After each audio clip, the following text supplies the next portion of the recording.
Hi friends, welcome back to hire divinity series. So మనం 21 డేస్లో మన న్యూరల్ నెట్ని ఎలా మార్చుకోవాలి అన్నదాన్ని తెలుసుకుంటూ ఉన్నాం. సో ఇందులో భాగమే మార్పు అంటే ఏంటండి అసలు? మార్పు అంటే పాత ఆలోచనలు, పాత నమ్మకాలను, పాత అలవాట్లను పూర్తిగా విడిచిపెట్టేయడం. అంటే పాత మనస్తత్వాన్ని విలీనం చేయడం అన్నమాట. ఆ తర్వాత అందులో నుంచి కొత్త ఆత్మవిశ్వాసము, కొత్త దృష్టికోణము, కొత్త వ్యక్తిత్వము మలచడం. అంటే ఒక కొత్త పర్స్పెక్టివ్ వస్తుంది, ఒక న్యూ పర్స్పెక్టివ్, న్యూ పర్సనాలిటీని మనం మనం అలవాటు చేసుకోవడం అనమాట.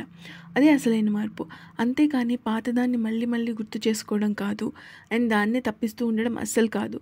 దాన్ని నా జీవితంలో ఇది నా భాగం అంటూ పట్టుకుని బ్రతికేయడం అస్సలు కాదు.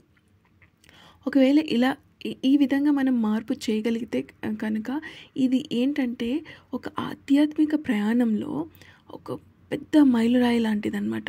గ్రేట్ వర్క్ చేసినప్పుడు మీ ఫస్ట్ సాలిడ్ స్టెప్ ఉంటుంది చూడండి, అదే ఇది. ఇదేమో చిన్న విషయం కాదు. ఇప్పుడు ఒక ఆల్కెమీ, ఇది ఒక మానసిక ఆల్కెమీ. ఇప్పుడు పసిడి అంటే బంగారాన్ని వెలికి తీయాలనుకోండి, మీరు ముందుగా లోపల ఉన్న సీసాన్ని బయటకు తీయాలి కదా. అంటే కష్టాలను బంగారంగా మార్చే మానసిక శక్తి ఏదైతే ఉందో అదే అసలైన మార్పు. ఇప్పుడు మీ అందరికీ సిండ్రెల్లా స్టోరీ గుర్తుంటుంది అనుకుంటా. సో ఆ స్టోరీ చూస్తే కనుక మిరాకిల్స్ ఎలా జరుగుతాయి అన్నది మనం చూస్తూ ఉంటాం. అప్పుడప్పుడు జీవితంలో అద్భుతాలను జరుగుతాయి అనే దానికి ఒక ఉదాహరణ ఈ కథ అనమాట. లేకపోతే ఏంటండి, ఆ అమ్మాయి తన ఇంటి నుంచి ఆ ప్యాలెస్కి వెళ్ళిన రథం ఏదైతే ఉందో అది ఒక గుమ్మడికాయ ఆమె ప్రయాణించే రథంగా మారిపోయింది. అండ్ ఆ రథాన్ని తీసుకెళ్ళేవేంటి? తెల్ల గుర్రాలు. మరి ఆమెకు తెల్ల గుర్రాలు ఉన్నాయంటే లేవు. తెల్ల ఎలుకలు, తన ఫ్రెండ్స్ ఏవైతే ఉన్నాయో అవి ఆమెను లాక్కెళ్ళే ఆ తెల్ల గుర్రాలకి ఇది మారిపోయినాయి. తనకున్నాయి అన్నీ చిరిగిపోయిన బట్టలు, కానీ రాజకుమార్తెలా మెరిసే దుస్తులుగా మారిపోయాయి. ఈ మార్పు మనకి ఏం చెబుతుంది? మన జీవితం ఎంత సాధారణమైనదైనా, ఎంత నీరసంగా కనిపించినా దానిలో దాగి ఉన్న శక్తి అపారమైనది. మనం మారాలి అని నిజంగా నిర్ణయించుకుంటే మన లోపల ఉన్న గుమ్మడికాయ ఒక రథంలా మారుతుంది. మన భయాలు ఎలుకలుగానే మొదలై శక్తివంతమైన గుర్రాలుగా మారిపోతాయి. మన ఆత్మలో ఉన్న గాయం, పెయిన్ ఏదైతే ఉందో అది గర్వంగా ధరించదగిన ఒక గౌరవంగా మారిపోతుంది అన్నమాట. అందుకే మార్పుకి మనం భయపడకూడదు. పాతదాన్ని విడిచిపెట్టండి, కొత్తదాన్ని స్వీకరించండి. మీ భవిష్యత్తు గౌరవంగా కనిపించాలంటే గతాన్ని అంతే గౌరవంగా విడిచిపెట్టాలి. ఇదే నిజమైన మార్పు. ఇదే అసలైన ఆధ్యాత్మిక ప్రయాణం, ఒక బ్యూటిఫుల్ వర్క్, అండ్ ఇదే జీవితం అని చెప్పొచ్చు. సో ఇప్పటిదాకా మనం ఎల్లో బ్రెయిన్ గురించి తెలుసుకుంటూ ఉన్నాము. దానిలో ఉన్న సర్వైవల్ మోడ్ని ఎలాగా, అంటే అది ఎప్పుడు చూసినా ఒక లాజికల్ మైండ్ కింద ఎప్పుడు మనం గతంలోకి తోసివేయబడుతుంది అని చెప్పుకున్నాము. అండ్ ఆ ఎల్లో బ్రెయిన్ వదిలేసి మనం మార్పు చెందాలంటే మన గతానికి సంబంధించినవన్నీ మనం వదిలిపెట్టేయాలి అని అనుకుంటున్నాం. ఇప్పుడు మనం ఏంటి నెక్స్ట్ స్టెప్ అంటే మనం మిడ్ బ్రెయిన్, మన మధ్య మెదడు వైపుకి ప్రయాణించడాన్ని ఎలాగా అన్నది నేర్చుకుందాం.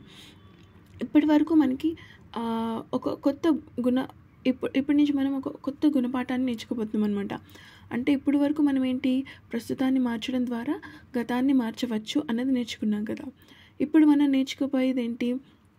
ఇప్పటి వరకు దృశ్యమయ్యే పదార్థాన్ని, అంటే మాస్ టు మాస్ మార్చడంలో బాగా చేశారు. అంటే ఒక దృశ్యమైన పదార్థంగా మార్చడం అన్నది మనకు తెలిసింది. ఇప్పుడు మనం గతంలో ఉన్న భస్మంలాగా తయారైన అనుభవాల నుంచి ఆవిర్భవించడం మనం నేర్చుకోబోతున్నాం అన్నమాట. అంటే మనం పదం అండ్ మన మార్గం నుంచి శక్తిని అనుభవించడాన్ని నేర్చుకుంటాం. మనము ఎప్పుడు కూడా మనల్ని మనం ఒక బుడగలో, అంటే ఒక నీటి బొట్టు ఆకారంలో ఉన్న ఒక శక్తి బుడగలో నడుస్తున్నట్టు మనం అనుకుందాము. అంటే ఈ బుడగ ఏంటండి అంటే ఒక హౌస్ ఆఫ్ మిర్రర్స్ లాంటిది. హౌస్ ఆఫ్ మిర్రర్స్ అంటే ఏంటి? అద్దాల గది. ఇప్పుడు ఒక నీటి బిందువు లాంటి ఒక ఒక బబుల్లో మీరు ఉన్నారు అని అనుకోండి, ఒక బలూన్ అనుకోండి. సో ఆ బెలూన్లో ఏమున్నాయి? చుట్టూరు అద్దాలే ఉన్నాయి. సో అది మీకు మీరు దాంట్లో నడుస్తూ ఉన్నారనుకోండి, అది మీకు చూస్తే ఎలా అనిపిస్తుంది? మీరు చాలా దూరం వెళ్తున్నట్టు ఒక భ్రమ కలిగిస్తుంది. కానీ నిజానికి మీరు అంత దూరం నడుస్తారా? కాదు. మీరు వేసే ప్రతి అడుగు కూడా ఆ మిర్రర్స్ ఏంటంటే యాంప్లిఫై చేసి మీరు చాలా చాలా దూరంగా వెళ్ళిపోతున్నట్టు అనిపిస్తుంటుంది. అంటే మీ చుట్టూ ఉన్న శక్తి బుడగ అందులో మీరు నడుస్తున్నారు. ఈ ప్రపంచంలో ఇప్పుడు అందరూ కూడా ఏదైనా ఒకదాన్ని ఒకేలా చూస్తే, అందరూ ఒకేలా ఆలోచిస్తే ఆ వాస్తవం అన్నది నిలబడుతుందనమాట. ఇక్కడ మిర్రర్స్లో ఏమవుతుంది? మీ చుట్టూరు మిర్రర్స్ ఉంటే మీరు ఒక్క అడుగు వేసిన ప్రతి దాంట్లోనూ ఆ అడుగు అన్నది అన్నీ ఒకటేలాగా చూపిస్తూ ఉంటుంది. అలా చూపించినప్పుడు ఏంటంటే చాలా దూరం వెళ్ళిపోతున్నట్టు అనిపిస్తుంది. ఇక్కడ మనం మన బాహ్య ప్రపంచాన్ని కూడా అలాగే చూద్దాము. ఇప్పుడు అందరూ కూడా అందరూ ఒక్కొక్క మిర్రర్ లాంటి వాళ్ళు మనకి. సో అందరూ కూడా ఒకటే ఆలోచన, ఒకేలా ఆలోచిస్తే ఆ వాస్తవం ఏదైతే ఉందో, ఆ ఆలోచన ఏదైతే ఉందో అది నిలబడుతుందనమాట. అందుకే అందరూ ఒకేలా ఆలోచించాలనేది చాలా ముఖ్యమైనది. ఎందుకంటే ఒక భిన్నమైన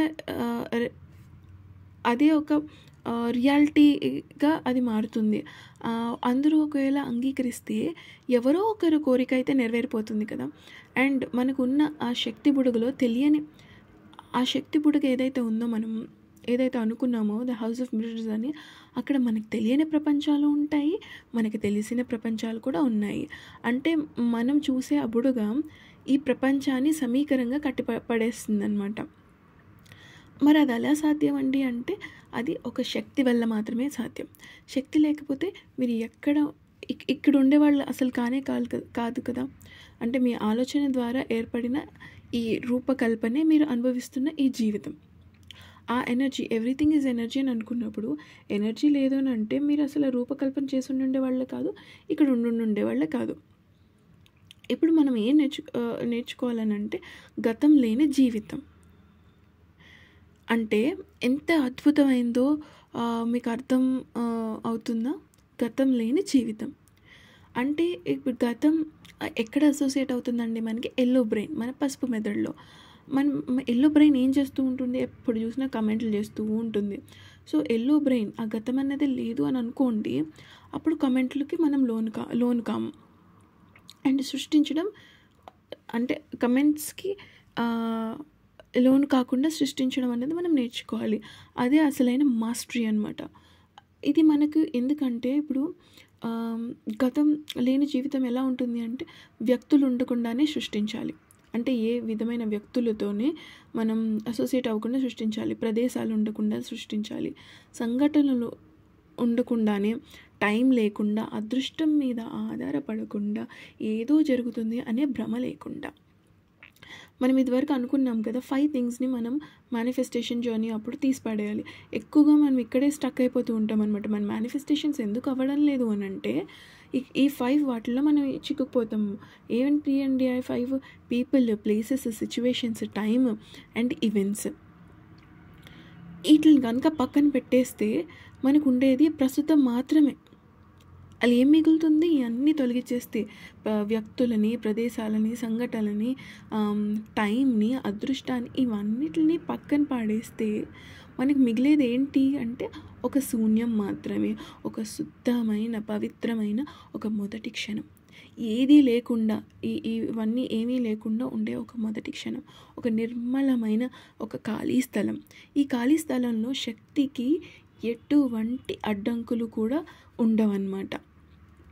అండ్ మీకు ఎక్కడో లాక్ అయిపోయామనే భావన అసలు ఉండదు. ఎందుకంటే మీరు పైవన్నీ మనం ఇదివరకు ఇప్పుడు దాకా చెప్పుకున్నవన్నీ, ఈ 5 అంశాలు ఏవైతే ఉన్నాయో అవన్నీ తీసేసిన తర్వాత మన శక్తి స్వేచ్ఛగా ఏ రూపంగా కావాలనుకుంటే ఆ రూపంలో అది మారిపోగలుగుతుంది అనమాట. దానికి ఏం అడ్డంకులు ఉండవు కదా. అప్పుడు అప్పుడు ఏమవుతుంది అని అంటే మనం ఏది కోరుకుంటే అది నెరవేరుతుందంట. అంటే మనం కోరుకున్నది మన శక్తి రంగం, మన ఎనర్జీ ఫీల్డ్ నుంచే వస్తుంది. మనం ఏం కోరుకున్నా మన ఎనర్జీ ఫీల్డ్ నుంచి వస్తుంది. సో మనం నడిచే మార్గం ఏదైతే ఉందో అది కూడా ఒక ఎనర్జీ ఫీల్డ్ కింద నుంచే వస్తుంది. అంటే ఈ రెండు కూడా వేరు కాదనమాట, ఒకటే. సో ఈ రెండు ఒకటే ఫీల్డ్ నుంచి వస్తున్నాయి, రెండు ఒకటే అంటే ఏమవుతుంది అని అంటే మనం దాన్ని మిస్ అవ్వము. ఎవరు కూడా మనల్ని దాన్ని మన నుంచి తీసేసుకోలేరు. అది మనకి కనిపించకుండా దూరంగా పోదు. అండ్ అది ఎప్పుడు మన దారిలోనే ఉంటుంది. ఎందుకంటే అది మన నుంచే పుట్టింది కనుక. మన ఎనర్జీ ఫీల్డ్, ప్రతిదీ ఎనర్జీ ఫీల్డ్. మన కోరిక అనేది మన ఎనర్జీ ఫీల్డ్ నుంచే వచ్చింది. మరి మనం నడిచే మార్గం ఎక్కడి నుంచి వచ్చింది? మన ఎనర్జీ ఫీల్డ్లో నుంచి వచ్చింది. అండ్ ఈ రెండు ఒకటి దగ్గర నుంచి వచ్చినప్పుడు, మనలో నుంచి వచ్చినప్పుడు ఇంకా మనకి అవి దూరంగా అయిపోతాయా? మనం వాటిని మిస్ అవుతామా? అవి లేకుండా మన లైఫ్లో ఉంటుందా? సో మీకు అర్థమయ్యే ఉంటుంది, మన శక్తి నుంచే మన మార్గం వస్తుంది, మన కోరిక కూడా వస్తుంది. అవి మీలో నుంచి ఆవిర్భవించాయి కాబట్టి అవి మనలోనే ఉంటాయి అన్నమాట. మన నుంచి విడిపోలేవు అవి. అండ్ ఇవన్నీ సాధించడానికి మనకు ఒక శిక్షణ పద్ధతి అన్నది మనం నేర్చుకోవాలి. అనుసరించడానికి, ఓర్పుగా కొనసాగించడానికి అర్హమైన ఒక టూల్ అని చెప్పుకోవచ్చు అంటాం. సో మనం ఒక ఈ ప్రక్రియ ఈ విధంగా పనిచేయదని కాదు. ఇది ఎప్పుడూ పనిచేస్తుంది, ఇప్పుడు కూడా పనిచేస్తుంది. కాబట్టి మనం చేయాల్సింది ఏంటంటే మన మైండ్లో ఏ భాగాన్ని ఉపయోగించాలో అన్నది శిక్షణ తీసుకోవాలి. మన మైండ్లో చాలా పార్ట్స్ ఉన్నాయి కదా. లైక్ ఎల్లో బ్రెయిన్ అని చెప్పుకున్నాము, ఈరోజు మిడ్ బ్రెయిన్ అని చెప్పుకున్నాము. సో మన ఎల్లో బ్రెయిన్, పసుపు మెదడు అంటే లాజికల్ బ్రెయిన్ తో ఆలోచనలు సృష్టిస్తాం. కానీ దానికి అభిప్రాయం చెప్పే అవకాశం ఇవ్వం. అండ్ ఆ సృష్టిని మన మిడ్ బ్రెయిన్ మధ్య మెదడుకి తరలించాలన్నమాట. అంటే పంపడం, స్వీకరించడం, it's like sending and receiving అనే కళని మనం అనుసరించాలన్నమాట. ఇదే మనం ముందుగా నేర్చుకోవాల్సిన విషయం.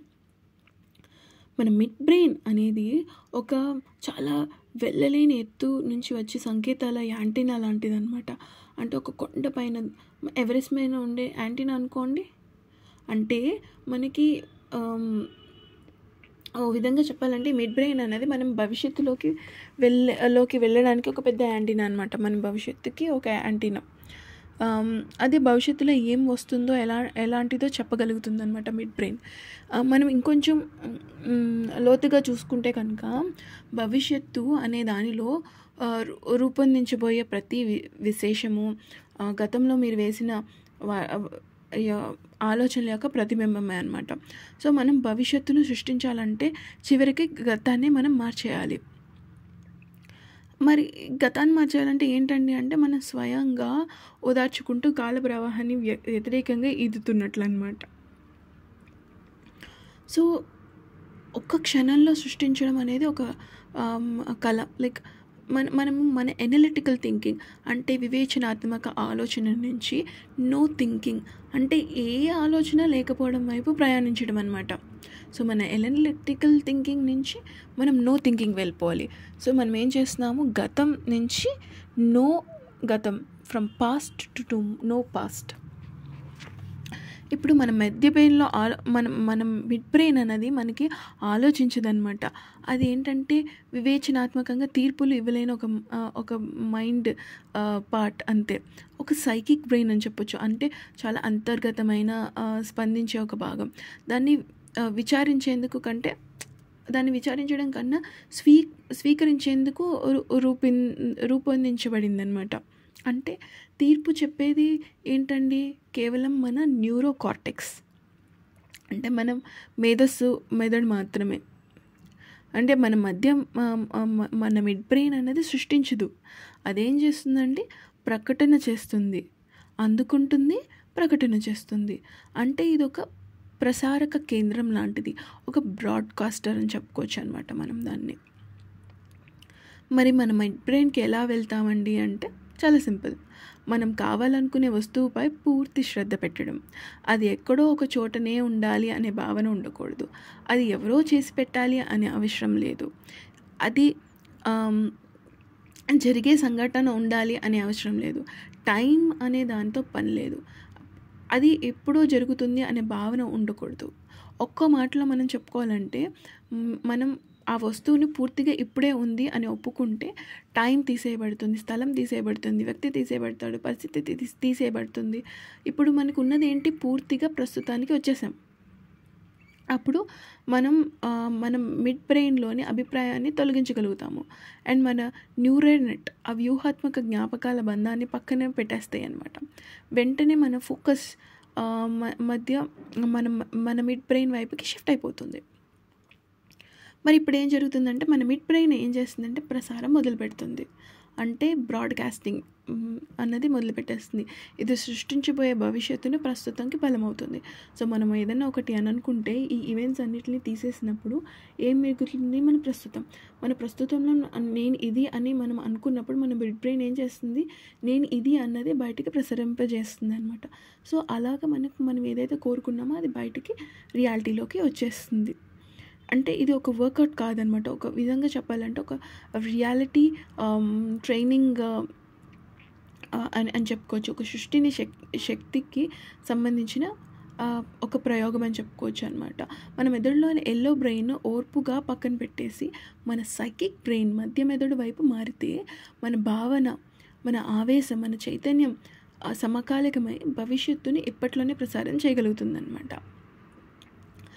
అండ్ మనము ఒక చిన్న వాక్యం, ఈ సెంటెన్స్ చాలామంది వినుంటారు, ask and you shall receive అనేసి. అంటే అడుగు అందుకుంటావు, లేదా అడుగు నీకు ఇవ్వబడుతుంది. మనం చాలాసార్లు విని ఉంటాం, కానీ దీని లోతు ఎంత అన్నది మనం ఎప్పటిదాకా తెలుసుకున్నామా? ఎందుకంటే చాలామంది ఈ మాటను వినడం కానీ జీవితంలో ఎప్పుడు ఉపయోగించడం అన్నది చేయడం లేదు. ఎందుకంటే మనం ఇబ్బంది పడుతున్నప్పుడు సాధారణంగా ఏం చేస్తాం? మనకి ఏదైనా సమస్య వచ్చిందనుకోండి, అర్థం చేసుకోవడానికి తాపత్రయపడతాం. ఏం తప్పైంది అని ఫిగర్ అవుట్ చేయాలని చూస్తూ ఉంటాము.